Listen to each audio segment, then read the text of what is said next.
The sound of shattering glass echoed through the grand ballroom, but it was nothing compared to the sound of my spine cracking against the Italian marble floor. 300 guests in designer gowns and $1,000 suits turned to stare as I lay there, unable to move, unable to breathe, watching my son's face transform from shock to something far worse. Embarrassment. My name is Catherine Walsh and I am 62 years old. The night I fell down those stairs at my son David's celebration dinner changed everything I thought I knew about motherhood, sacrifice, and the true meaning of family. This is the story of how the child I gave everything to gave me nothing when I needed him most, and how that betrayal led to the most powerful choice I ever made. 24 hours before my life shattered along with those champagne flutes, I stood in my cramped bathroom applying makeup with trembling hands. The mirror showed every one of my 62 years. Deep lines around my eyes from decades of worry and too little sleep.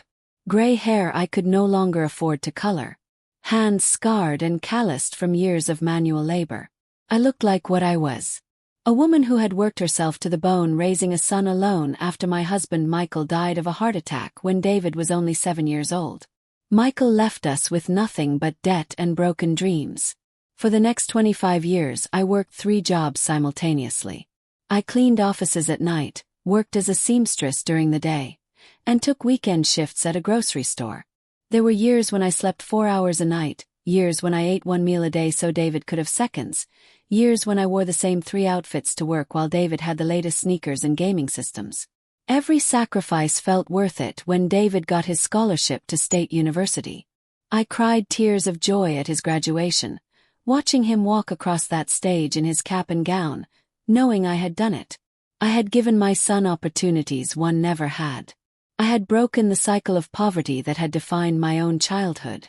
After graduation, David moved to the city and landed a position at Sterling Investment Group. Within 5 years, he was making more money than I had earned in my entire life. He bought a luxury condo in the downtown district, drove a car that cost more than I made in 3 years, and moved in social circles I could barely imagine. And somewhere along the way, I became an inconvenience. The dinner that night was supposed to celebrate David's promotion to senior vice president. He was also introducing his girlfriend Clarissa Pemberton to his colleagues and friends. Clarissa came from old money, the kind of family that had buildings and hospital wings named after them. Her father owned half the real estate in the financial district. Her mother chaired charity galas that raised millions. I had met Clarissa exactly once before, 3 months earlier when David brought her to my apartment for exactly 17 minutes. She had looked around my 1-bedroom home with barely concealed disgust, touching nothing, sitting on nothing, keeping her designer purse clutched against her body like my poverty might be contagious. David had been different that day. Formal. He kept checking his watch and steering the conversation away from anything about my life or his childhood. When Clarissa asked what I did for work, David answered for me.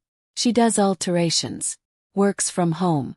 Before I could elaborate, he was already ushering her toward the door, citing another appointment. After they left, I sat in my apartment for hours, replaying the visit, trying to understand when my son had become a stranger. The dinner was held at the Azure Room, the most exclusive restaurant in the city. When I arrived in my carefully pressed dress bought from a consignment shop, the hostess looked me up and down with thinly veiled contempt. She checked her list 3 times before finally, reluctantly, leading me through the restaurant. The private dining room could have been in a palace. Crystal chandeliers cast rainbow light across white tablecloths. The silverware was real silver. The napkins were thick linen that probably cost more than my monthly grocery budget. 40 people mingled with champagne glasses, their laughter the kind that comes from never having worried about money. David saw me enter and something flickered across his face. Not joy. Not welcome. Something closer to panic. He excused himself from a group of men in suits and intercepted me before I could venture further into the room. Mom, you made it. His voice was too loud, too forced. You look nice. Thank you. I tried to hug him but he turned it into an awkward side embrace, already scanning the room. You have a lovely group of friends. Colleagues mostly. His jaw was tight. Listen, Mom, about tonight. These are important people. Business connections. Please just try to blend in, okay? The words stung, but I pushed the hurt down deep. Course, David. Whatever you need. He led me to a table in the corner, as far from the center of the room as possible. The name card next to my plate read Catherine in small, modest letters, while others had elaborate calligraphy. He seated me between an elderly man who was already asleep in his chair and a woman who immediately turned her back to talk to someone more interesting. I sat alone at that table for 40 minutes, watching my son work the room. He moved with confidence I barely recognized, laughing at jokes I could not hear, clapping shoulders, kissing cheeks. This was his world now. A world where mothers who cleaned offices did not belong. Clarissa found me eventually. She appeared at my table like a vision in a dress that probably cost $5,000. Her blonde hair perfect, her smile sharp. Catherine, so glad you could join us. She did not sit down. I wanted to thank you for raising such an ambitious man. David has told me so much about his upbringing. Does he?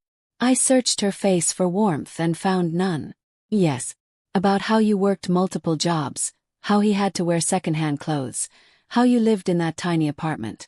She leaned closer, her voice dropping. It must be such a relief for you to see him rise above all that. To know he will never have to struggle like you did. The words were perfectly polite on the surface, but the meaning underneath was clear.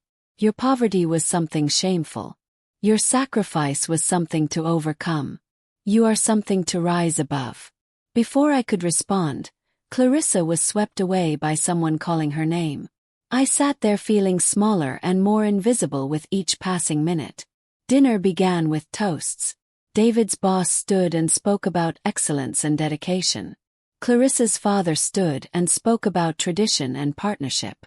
Finally, David stood to speak, and I leaned forward, hoping he might acknowledge me, might thank me for the sacrifices that made this moment possible. I stand here tonight surrounded by the people who matter most. His voice carried across the room. Those who have believed in me, mentored me, challenged me to be better. He gestured to his boss, to Clarissa's father, to various colleagues. Without you, none of this would be possible. He never once looked at me. After dinner, David announced another surprise. Clarissa and I have an announcement. He pulled her close, both of them glowing under the chandelier light. We are getting married. The room erupted in applause and congratulations. I sat frozen in my corner chair, trying to process this news I was learning alongside strangers. My son was getting married and had not told me privately, had not asked for my blessing, had not even hinted this was coming. I stood up too quickly, my vision swimming. I needed air, needed space, needed to escape this beautiful room where I so clearly did not belong. I spotted a service staircase near the back of the dining room, a quieter route to the exit. The stairs were narrow and poorly lit, designed for staff, not guests. I was halfway down when my foot caught on something, maybe the hem of my dress, maybe nothing at all. The world tilted and I fell backward, my body tumbling down marble steps that seemed endless. The pain was immediate and catastrophic. Something in my back cracked with a sound I felt more than heard. My head struck the edge of a step. The world exploded into stars and agony and the distant sound of people screaming. David's face appeared above me, pale and frightened. Mom, can you hear me? Someone call an ambulance. I tried to speak but could only moan. Tried to move but my legs would not respond.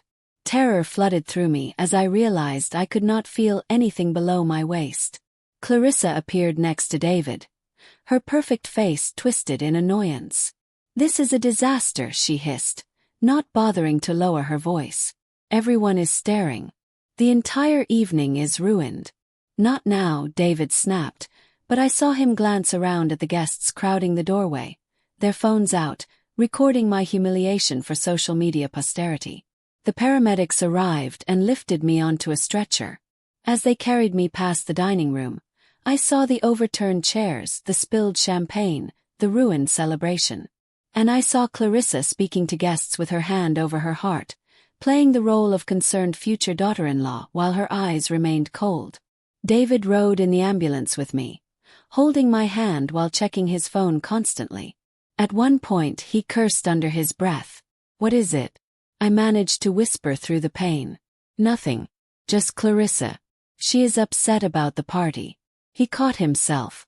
"But do not worry about that now. Let us just focus on getting you checked out." Checked out?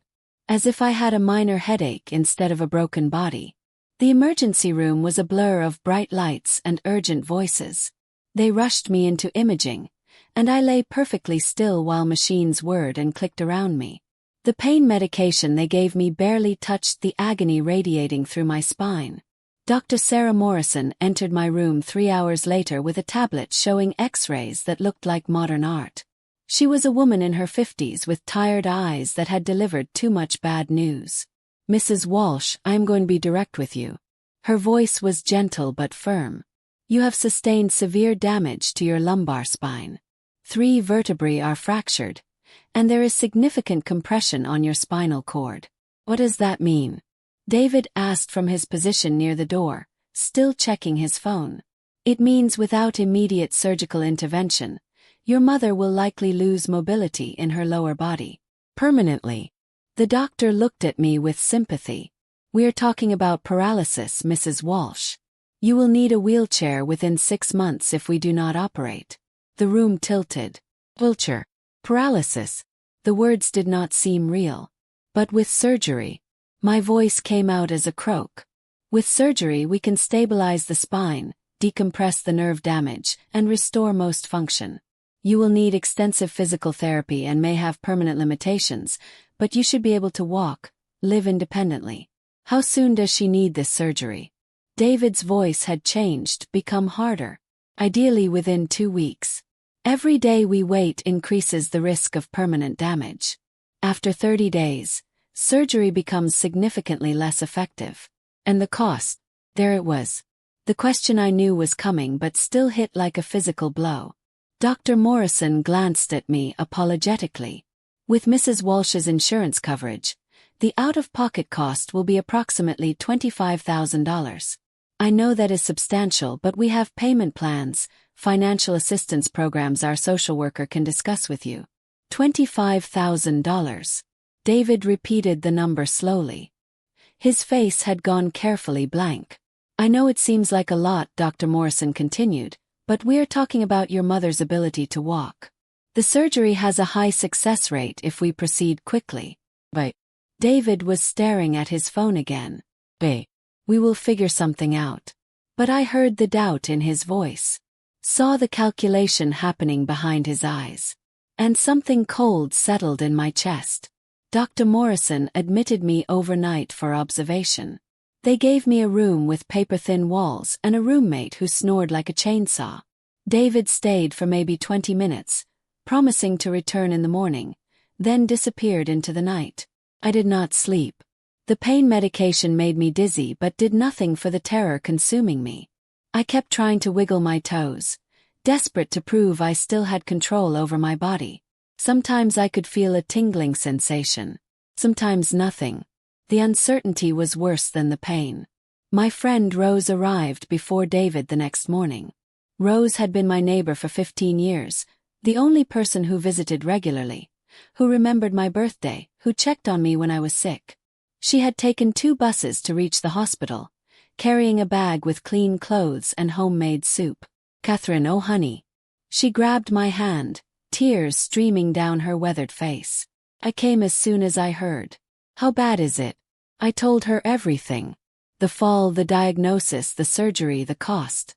As I spoke, I watched her face move through shock, anger, and finally determination. "David will help," she said firmly. "He has to help. He is your son." I wanted to believe her. But I kept remembering his face when Dr. Morrison mentioned $25,000. The way he had recoiled slightly, as if the number had physically struck him. When David finally arrived 2 hours later, he looked exhausted. His expensive suit was wrinkled. His hair was disheveled. He could not meet my eyes. "How are you feeling?" He stood at the foot of my bed, maintaining distance. "Scared," I admitted. "David, about the surgery. Did you have a chance to think about it?" He shifted his weight, crossed his arms, uncrossed them. Mom, we need to talk about this realistically. $25,000 is a significant amount of money. I know, but David, without the surgery I could be paralyzed. I am not asking for something frivolous. I am asking for the ability to walk. I understand that. His voice was rising with defensive anger. But you have to understand my position. I have a mortgage on the condo, car payments. Clarissa and I are planning a wedding. I have expenses you cannot imagine. Expenses. The word came out flat. You have expenses while I am facing life in a wheelchair. That is not fair. You are making this sound like I do not care. Do you care, David? Because right now it feels like you are putting your expensive lifestyle ahead of your mother's mobility. His face flushed red. You do not understand the pressure I am under. Do you have any idea what it costs to maintain my life? The club memberships Clarissa expects, the social obligations, the appearance I have to maintain for my career. I stared at him, this stranger wearing my son's face. Appearance. You are worried about appearance while I might never walk again. Mom, please. You are being dramatic. We will figure something out. Maybe there are charity programs, or you could do a payment plan with a hospital. I have $3,000 in savings, I said quietly. That is it. That is everything I have after working 3 jobs for 30 years to raise you. The hospital wants $25,000. You want me to find $22,000 through charity while you spend money on club memberships. Silence stretched between us, thick and poisonous. I cannot just pull that kind of money out of nowhere, David finally said. And honestly, Mom, you have to take some responsibility here. You fell at the restaurant. That is not my fault. The cruelty of that statement stole my breath. Not your fault. As if I had chosen to fall. As if I had ruined his perfect evening deliberately. Get out, I whispered. Get out of my room. Get out now. My voice was rising to a shout, and Rose moved closer, putting a protective hand on my shoulder. Go back to Clarissa and your condo and your important life. Forget you have a mother. It should be easy since you have been practicing for years. Mom, do not be like this. Like what? Abandoned. You just told me your country club dues are more important than my spine. What exactly should I be like? He stood there for a long moment, and I saw the war happening behind his eyes. Part of him knew this was wrong. Part of him wanted to be the son I raised, the boy who used to cry at sad movies and bring me flowers picked from the neighbor's garden. But that boy was gone, buried under ambition and social climbing and the desperate need to be someone other than the poor kid whose mother cleaned toilets. I will come back when you have calmed down, he said finally, and walked out. Rose held me while I sobbed. He will realize he is wrong, she kept saying. He will come back and apologize and help. He has to. But he did not come back. Not that day. Not the next day. Not the day after that. By my 3rd day in the hospital, reality had set in with brutal clarity. My son was not going to help me. I had $25,000 between me and permanent disability, and I had no way to get it. Dr. Morrison suggested crowdfunding. The word made me want to vomit. Begging strangers on the internet for money while my son lived in luxury. But pride would not fix my spine, so I swallowed my humiliation and let Rose help me create a GoFundMe page. We did not mention David by name. We did not have to. The story told itself. Single mother. Widow who worked multiple jobs. Medical emergency. Son unwilling to help. Anyone who knew us would recognize the situation immediately. The response was overwhelming in the most heartbreaking way. Within a week, we raised $12,000. Friends, former co-workers, people whose clothes I had altered, neighbors who had seen me struggle for years. They gave $5, $10, $50. Money they did not have, given freely because they understood what it meant to have nothing. I cried reading every donation, every message of support. These were my real family. Not the son who shared my blood, but these strangers who shared my struggles. But $12,000 was nowhere near enough. I needed $13,000 more, and the clock was ticking.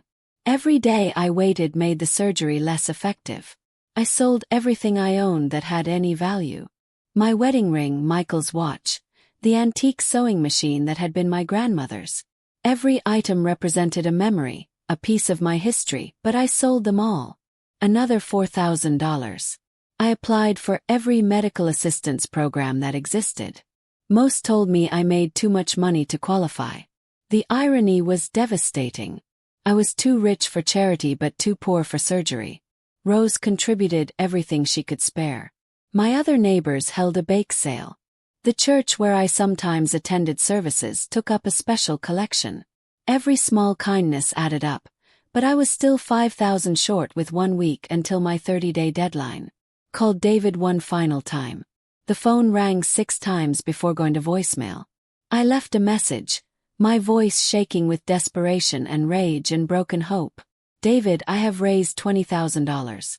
I sold everything I own, including your father's watch that I was saving for you. I begged strangers for help. I need $5,000 more.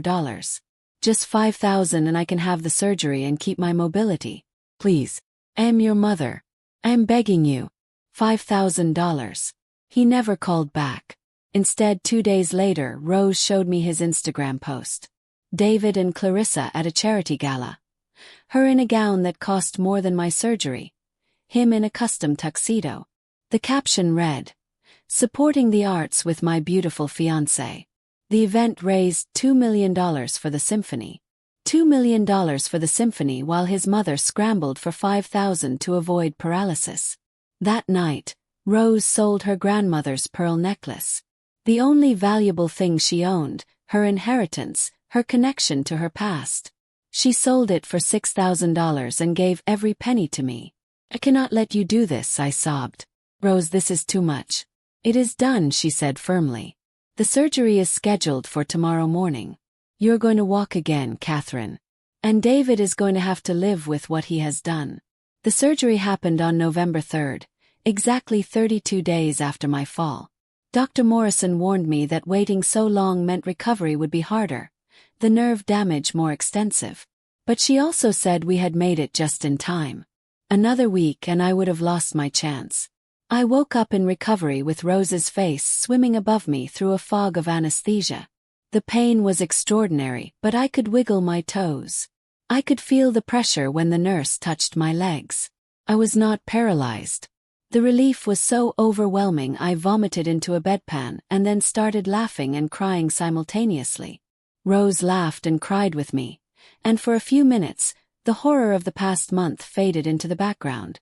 The recovery was brutal beyond anything I could have imagined.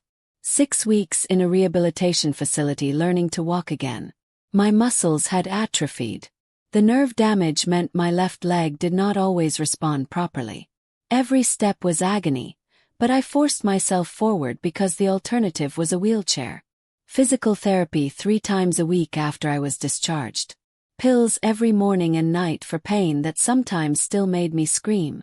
Slowly, painfully, I rebuilt my life. David never called. Never sent a card.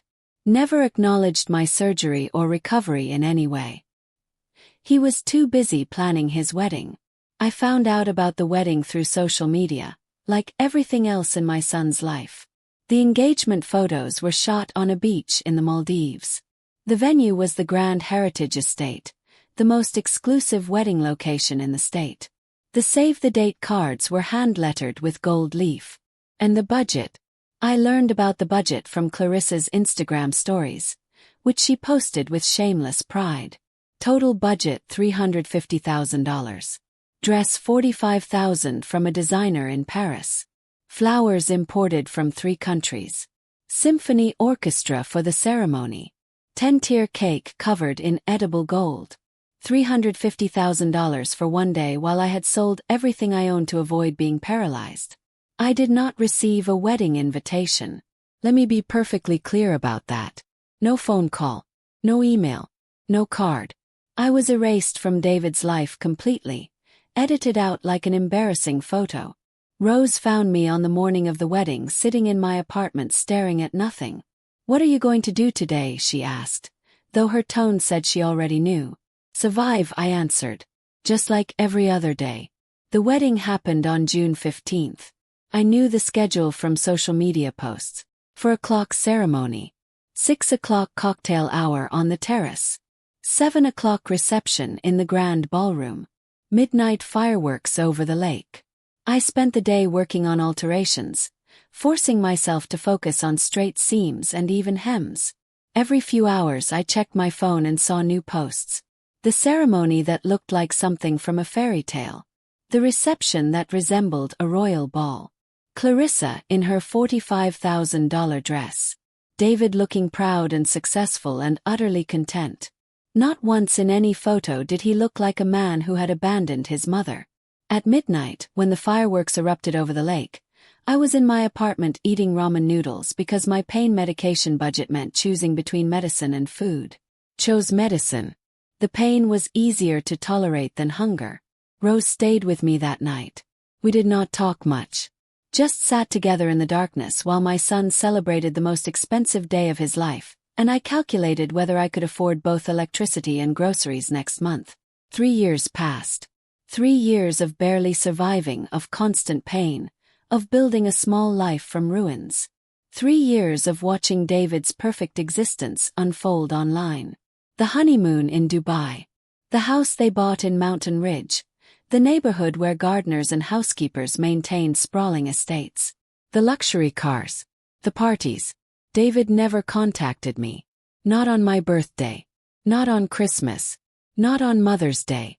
I was dead to him, and he had moved on without looking back. I learned to accept it. Not forgive it. I would never forgive it. But accept it as reality. Some children fail their parents catastrophically, and no amount of sacrifice or love can change that. Rose remained my anchor through everything. She helped me when the pain was too bad to work. She drove me to physical therapy appointments. She sat with me through the dark moments when living felt harder than dying. We became each other's family, chosen rather than biological, but stronger for it. My sewing business grew slowly but steadily. I hired 2 other women, both survivors of their own struggles, and we built something together. Small but solid. Enough to survive. I taught classes at the community center. Made friends with other women who understood struggle. Built a life that was mine, not defined by my relationship to David or anyone else. The pain never fully left. Some days were worse than others. I walked with a cane, probably forever. But I walked. I was independent. Had survived. And I stopped hoping David would realize what he had done. Stopped checking my phone for messages that never came. Stopped being the mother who sacrificed endlessly without boundaries. That version of me died on those marble stairs 3 years ago. The woman who survived was harder. Wiser. Less willing to be destroyed by other people's selfishness. Then October arrived, and everything exploded. Rose called me in a panic on a Tuesday morning. "Catherine, turn on the news." Channel 7. I grabbed the remote with shaking hands. The screen filled with a news anchor standing in front of a building I recognized. David's office. Morrison Pemberton Investments collapsed today amid revelations of massive fraud. The anchor's voice was grave. CEO David Morrison and CFO Richard Pemberton face federal charges for embezzlement, wire fraud, and securities violations. Investigators say the scheme defrauded investors of over $40 million. The screen cut to footage of David being led from his office in handcuffs. His face pale and drawn. Clarissa appeared next, also in handcuffs, screaming at reporters to get away. According to sources, Morrison and Pemberton are completely broke. The anchor continued. All assets have been seized, including homes, vehicles, and bank accounts. Both face potential prison sentences of 20 to 30 years. I sat frozen, the remote falling from my numb fingers. "He lost everything," Rose breathed beside me. "Everything." I should have felt vindication, justice, satisfaction that the universe had finally balanced the scales. Instead, I felt nothing.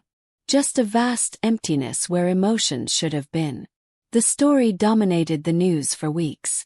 Every detail of the fraud scheme was exposed. How David and Richard had created fake companies, laundered money, lied to investors. How they had lived in luxury while people lost their retirement savings. The public outrage was intense. Death threats flooded David's social media before his accounts were deleted. People recognized him on the street and screamed obscenities. His mugshot became a meme, a symbol of white-collar greed and corruption. Clarissa's family disowned both of them publicly. Her father gave a press conference declaring he had been deceived and would cooperate fully with investigators. Her mother appeared on talk shows crying about betrayal. They painted Clarissa as a victim, though evidence suggested she had known about the fraud. I watched it all from a distance, like observing a stranger's life implode.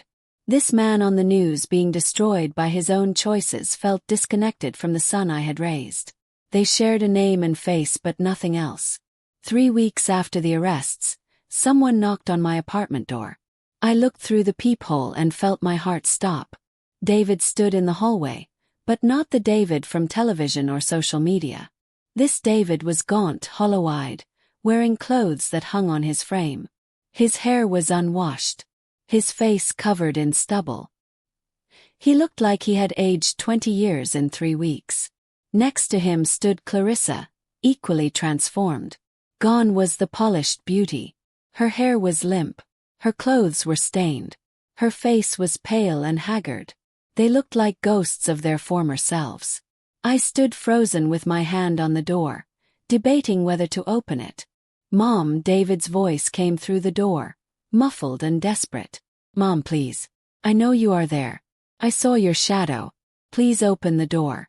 My hand moved to the lock against my better judgment. "We have nowhere else to go," he continued. "Clarissa's family disowned us. Our friends disappeared. We have been living in my car. Please, Mom. We have not eaten in 3 days. We need help. I should have walked away. Should have left them standing in that hallway. Should have protected myself from more pain. But 35 years of motherhood do not disappear, even after betrayal. Open the door." David's face flooded with relief. "Mom, thank God. I knew you would understand. I knew you would help." He moved forward like he was going to hug me. I stepped back, holding up one hand. "Whoa, stop there." Confusion flickered across his face. "I am not letting you in," I said clearly. "I am not giving you money. I am not helping you." Silence. They stared at me like I had spoken in an alien language. "Mom, what are you talking about?" David's voice rose with panic. "We need help.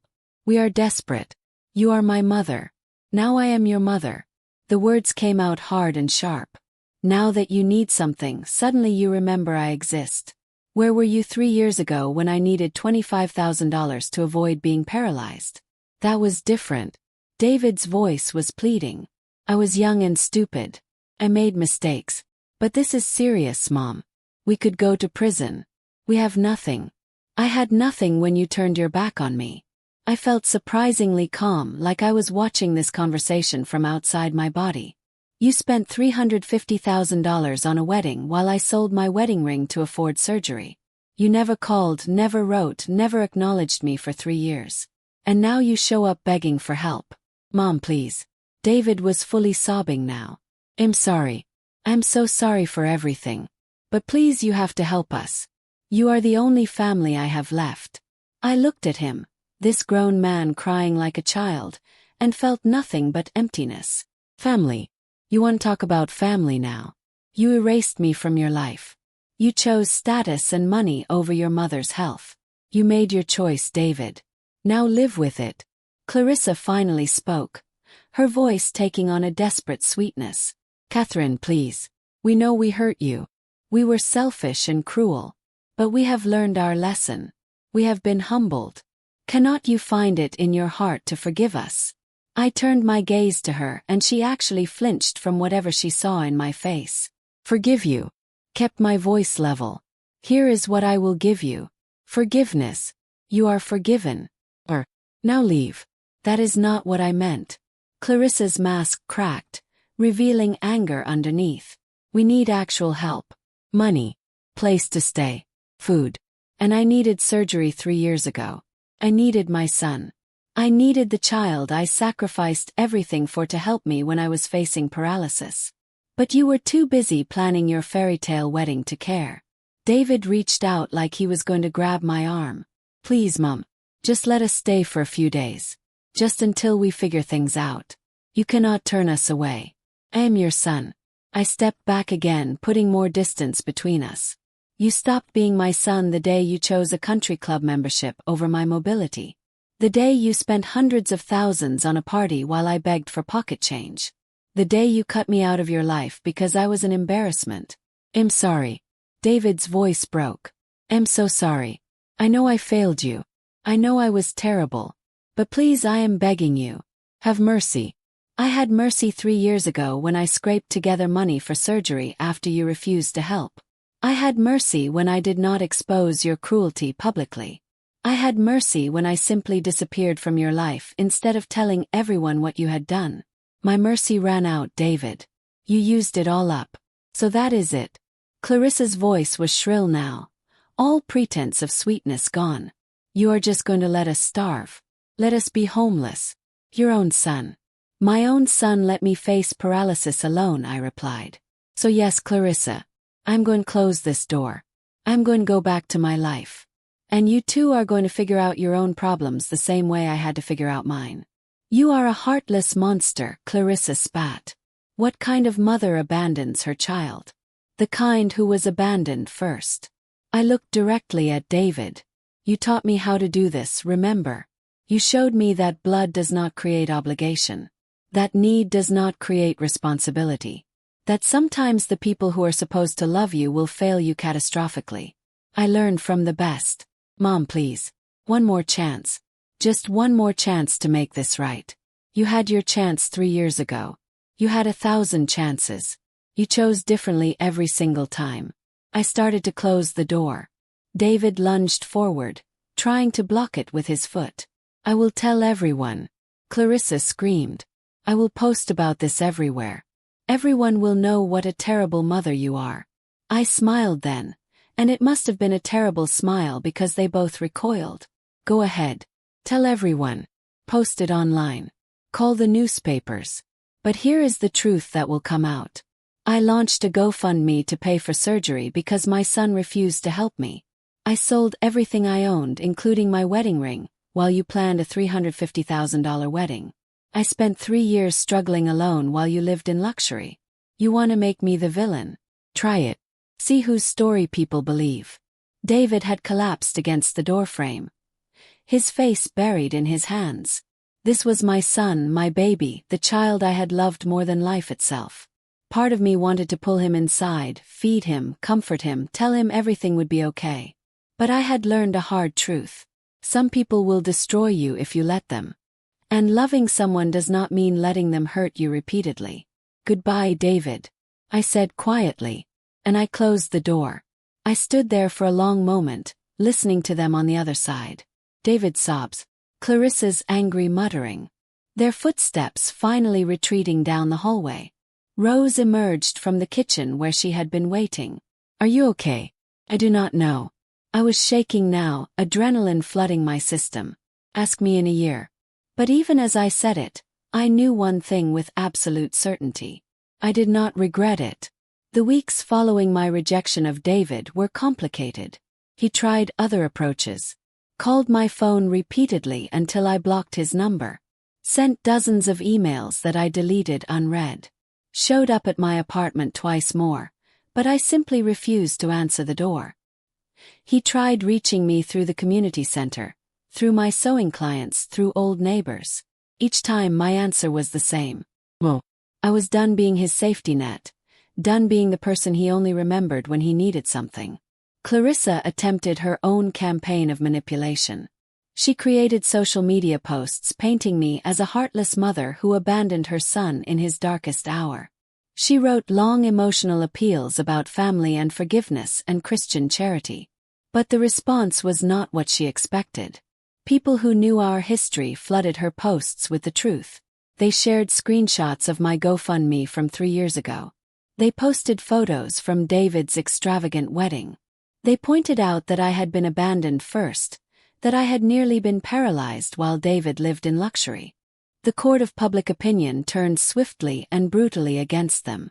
Within days, Clarissa deleted all her posts and made her accounts private. But the damage to their reputation was already complete. The internet never forgets. A journalist named Marcus Chan from the City Chronicle reached out to me. "Mrs. Walsh, I am writing an investigative piece about family dynamics and elder care. Your story has become part of a larger conversation. Would you be willing to speak with me?" Why would I want to do that? I was exhausted from the constant attempts at contact, at manipulation. Because there are thousands of mothers experiencing what you experienced. Being taken for granted. Being discarded when they are no longer useful. Your story gives voice to something people are afraid to discuss. That sometimes our children fail us catastrophically, and we are allowed to protect ourselves. I thought about all the women in my support group at the community center. Women who whispered about ungrateful children in ashamed voices. Women who felt guilty for being angry at sons and daughters who had abandoned them. Women who had sacrificed everything and received nothing in return. They said finally, "I will tell you everything. But I want the complete truth out there. No sanitizing. No making excuses for him." The article published 3 weeks later under the headline "When Sacrifice is Not Enough. One Mother's Story of Betrayal and Survival." Marcus had been thorough and relentless. He detailed my years as a widow working multiple jobs. He described the fall, the injuries, the medical crisis. He included the exact numbers. $25,000 for surgery versus $350,000 for a wedding. He had obtained medical records with my permission, GoFundMe documentation, even interviewed Rose and other neighbors who confirmed every detail. He built an irrefutable case that everything I claimed was true. Marcus had also interviewed David, who apparently agreed in a desperate attempt to rehabilitate his image. But David's interview only made things worse. He tried to justify his actions, claiming he had been under pressure from Clarissa's family, that he had been young and foolish, that he had made mistakes. Marcus printed every word, then added one devastating line at the end. When asked if he had apologized to his mother at any point during the 3 years between the wedding and his arrest, David Walsh declined to comment.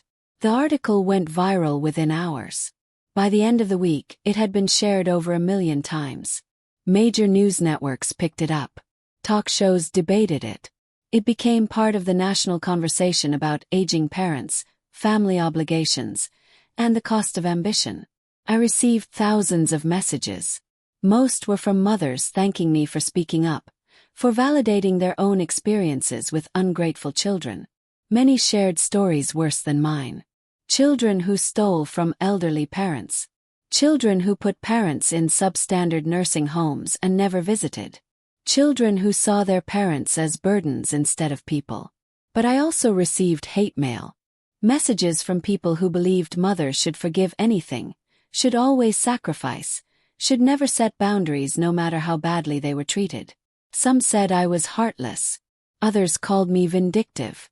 A few suggested I deserved what happened. I read every message, positive and negative. Each one reinforced what I had learned. That speaking truth makes you a target. That protecting yourself will always anger people who benefit from your silence. That some people will always defend the status quo, even when the status quo is destroying people. 4 months after the article published, a letter arrived. Not an email or text, but actual paper in an envelope, delivered through the postal service. The return address was a halfway house on the east side of the city. The handwriting was David's. I held the letter for an entire day before opening it. Rose sat with me, offering silent support as I debated whether reading it would help or hurt. "He cannot hurt you anymore unless you let him," Rose said finally. "Whatever is in that letter, it cannot change what happened. Cannot undo his choices. You get to decide if his words matter." I opened the envelope. The letter was 8 pages long, handwritten in David's careful script.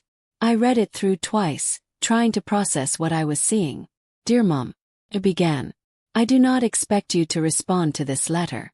I do not expect forgiveness or reconciliation or anything at all. I am writing because my therapist says I need to acknowledge what I did, take full responsibility, and attempt to make amends even if those amends are never accepted. I have been in therapy 3 times a week for the past 4 months. It is court-mandated as part of my plea deal, but I would be going anyway. I needed help understanding how I became the person who could abandon his mother when she needed me most. Clarissa and I are divorced. She took a plea deal that gave her probation in exchange for testifying against me. Her family hired the best lawyers money could buy. I had a public defender. She is rebuilding her life with her family's help. I am here in a halfway house, waiting to find out if I go to prison for 5 years or 15. Have no money. No possessions beyond what fits in a single duffel bag. No friends. No future beyond whatever the judge decides. I have lost everything I spent my life building, and the worst part is that I deserve it. My therapist asks me questions I cannot answer easily. When did you start valuing money over people? When did you decide your mother's life was worth less than social status? How did you justify leaving her to face paralysis alone? I did not have good answers at first. I made excuses. I blamed Clarissa, blamed her family, blamed the pressure of my job. But the therapist kept pushing, kept making me look at the truth.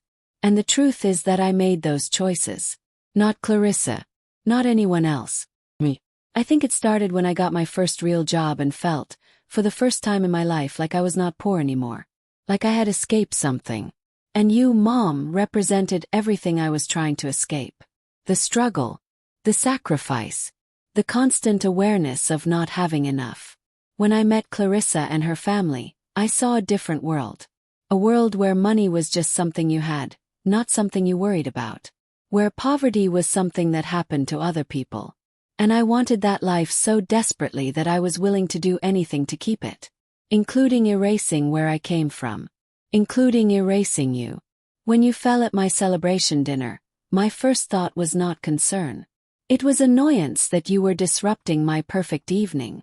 That you were embarrassing me in front of Clarissa's family. And when the doctor said you needed $25,000 for surgery, I panicked. Not because I did not have the money. I did.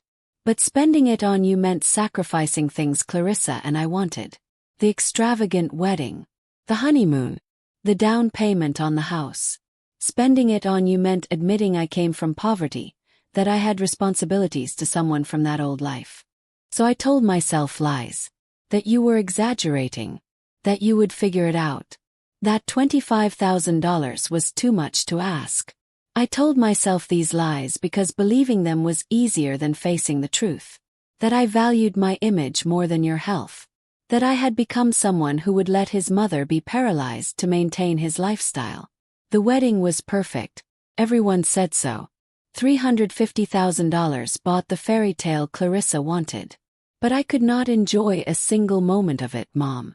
Every expensive detail reminded me of what I refused to spend on you. Every toast about family felt like an accusation. Every smile felt like a lie. I should have called you after the wedding. Should have apologized and tried to make things right. But I was too deep in my own delusion. Admitting I was wrong would mean facing who I had become. So I doubled down. Told myself you were fine. That staying away was easier than confronting my guilt. 3 years. 3 years I let pass without speaking to you. 3 years of seeing your name in my contacts and feeling that twist of shame and pushing it away. 3 years of telling myself I would reach out eventually. When things were not so busy. When I found the courage. And then everything collapsed. The business. The money. The life I had sacrificed you to build. Gone in a matter of weeks. Federal agents seizing everything. Clarissa turning on me to save herself. Her family erasing me from their lives like I never existed. Suddenly I was back where I started. Desperate. Broke. Nowhere to turn. Except I was not back where I started because when I started I had you. And now I had nothing. When I showed up at your door, I told myself I was coming to apologize. To make amends. But you saw through that immediately. You saw that I only came because I needed something. That my apology was conditional on you helping me. And you were absolutely right to close the door. I want you to know that, Mom. You were right. I did not deserve your help. I did not deserve your forgiveness. I did not deserve anything from you except exactly what you gave me. The same abandonment I gave you. The article that journalist wrote destroyed what little reputation I had left. I lost job opportunities when employers searched my name. Strangers felt comfortable telling me what they thought of me. People I barely knew blocked me on social media. And every word of criticism was deserved. I am not writing to ask for anything. Not forgiveness. Not reconciliation. Not another chance. I just need you to know that I understand now. I understand what I did to you. I understand the pain, the betrayal, the years of abandonment. I understand that spending $350,000 on a wedding while you sold your wedding ring to avoid paralysis is unforgivable. I understand that ignoring you for 3 years while you struggled alone is unforgivable. I understand that only returning when I needed help is unforgivable. I understand that some wounds are too deep to heal, some betrayals too complete to overcome. You deserved a better son. You deserve someone who honored your sacrifice, who protected you when you were vulnerable, who put you first at least once after you put him first for 35 years. I was not that son. And I am sorry. More sorry than words can express. I am going to spend whatever time I have before sentencing trying to become a better person. Not for you. I lost the right to do anything for you. But for myself, so I can live with what I have done. So that maybe someday I can look at myself without feeling crushing shame. I do not expect to hear from you. I do not expect you to care about my redemption or growth.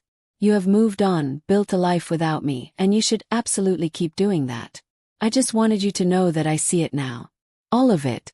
The full horror of what I did. And I am sorry. Your son, David. I set the letter down with trembling hands. Rose had been reading over my shoulder, and I felt her hand on my back. What do you think? She asked quietly. Think he means it. The words came out barely above a whisper. For the first time, I think he actually understands what he did. So what are you going to do? Nothing. The answer came immediately, with absolute certainty. I am going to do nothing. Nothing. He does not want a response. He said so in the letter. He is trying to grow, to become better, and that is good. That is what he needs to do. But I do not need to be part of that process. But if he has really changed, Rose began, then I am genuinely happy for him. I interrupted, surprising myself with how much I meant it. I hope he becomes a better person. I hope he learns from this and never treats anyone the way he treated me. But that does not mean I need him in my life. His growth is his journey. Mine is mine. And my journey does not include mothering him anymore. Rose looked at me with something like wonder. You really have moved on. Have had to. I folded the letter carefully and put it in a drawer with all the other documentation I had kept. The medical bills. The GoFundMe page. The article. Evidence of what happened. Proof I was not crazy or vindictive or cruel. Just a mother who finally learned to protect herself. I am not angry anymore.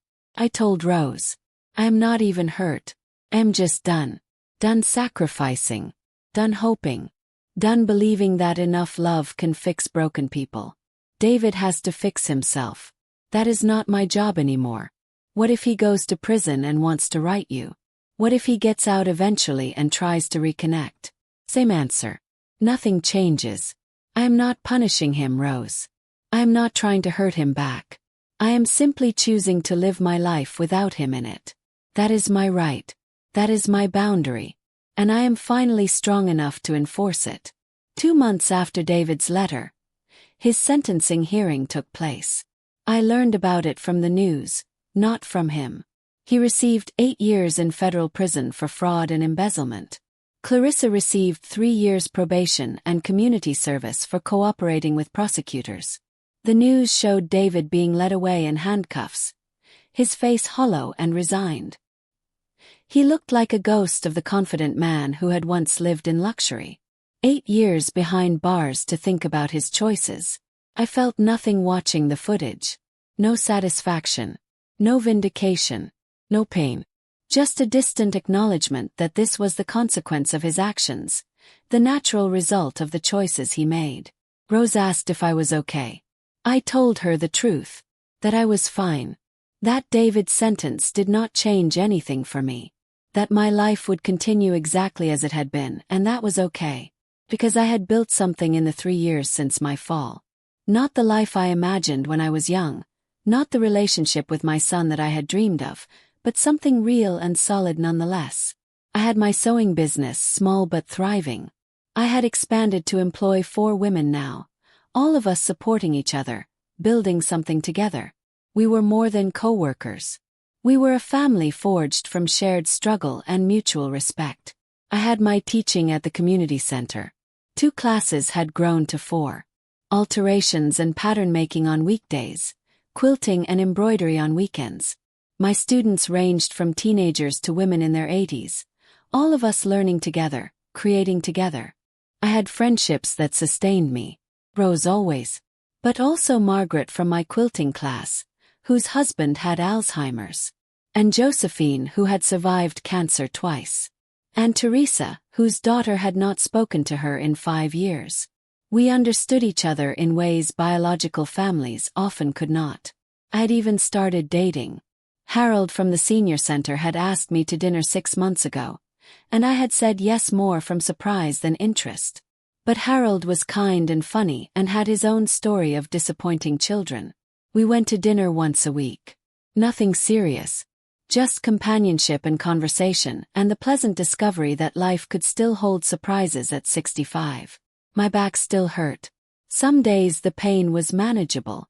Other days it was excruciating.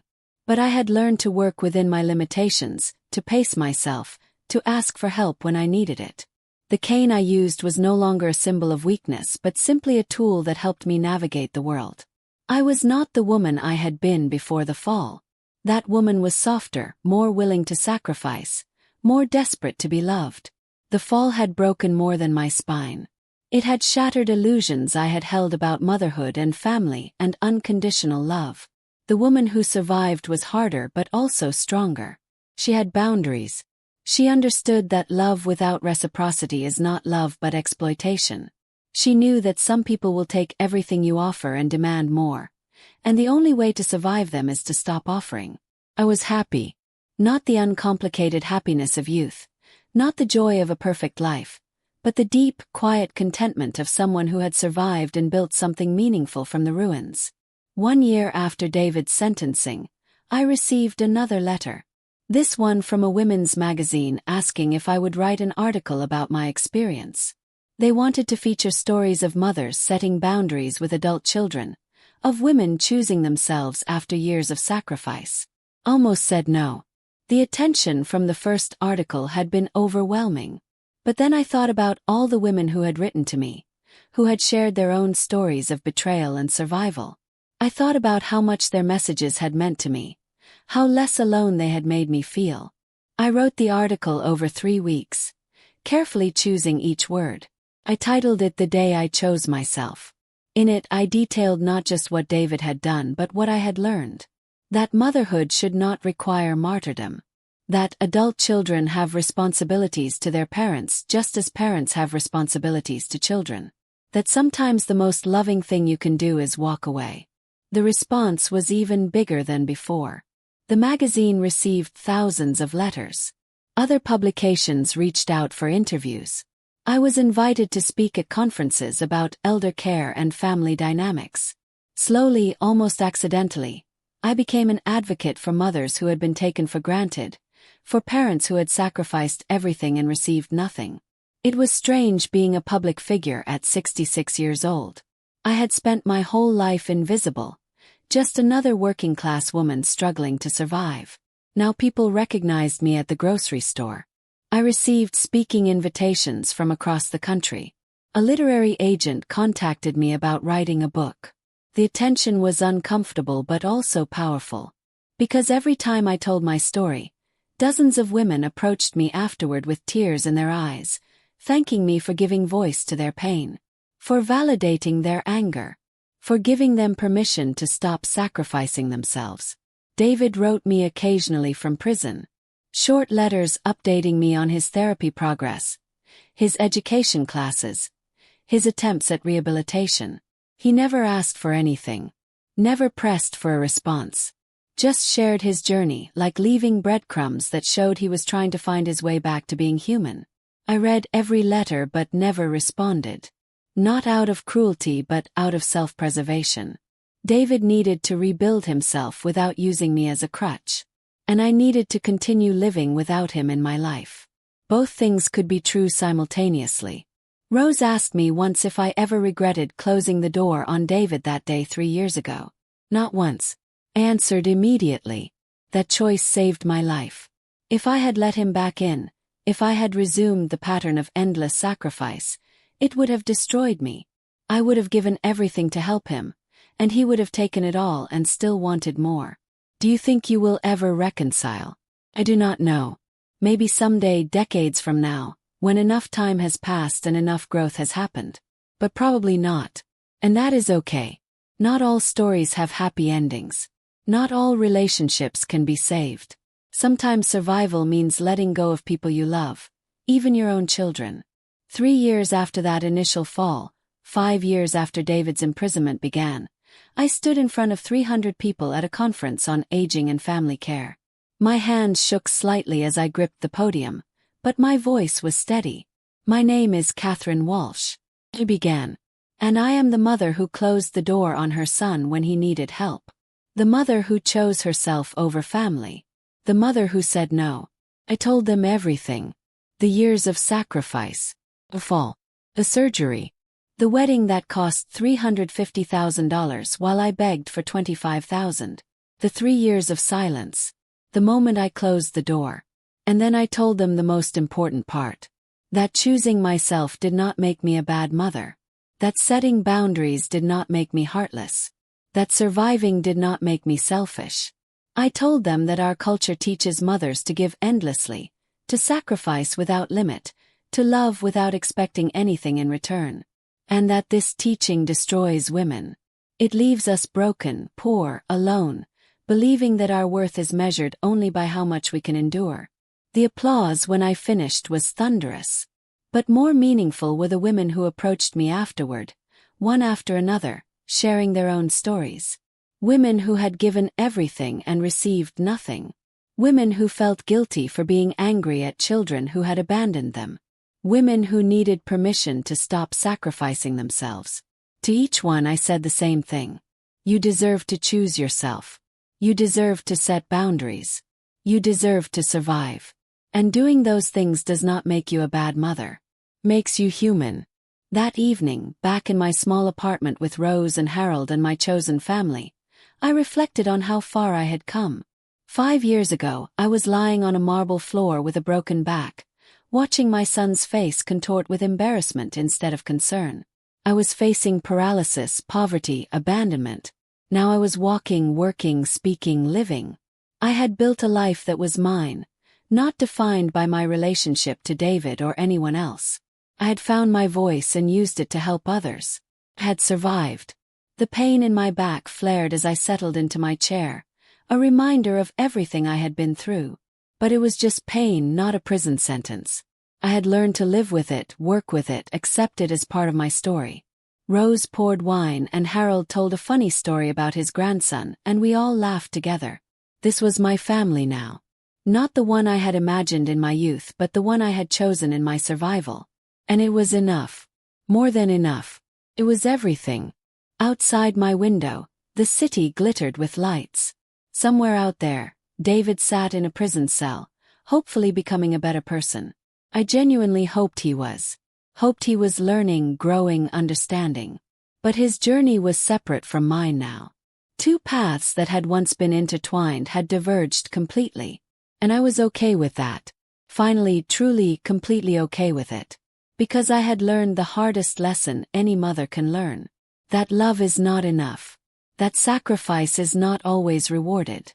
That you can give someone everything and they can still choose to hurt you. And that when that happens, you are allowed to walk away. You are allowed to close the door. You are allowed to choose yourself. You are allowed to survive. And there is no shame in any of that. Only strength. Only wisdom. Only the hard-won peace of a woman who finally learned her own worth. My name is Catherine Walsh. I am 67 years old. And I am the mother who said no. And I have never regretted it.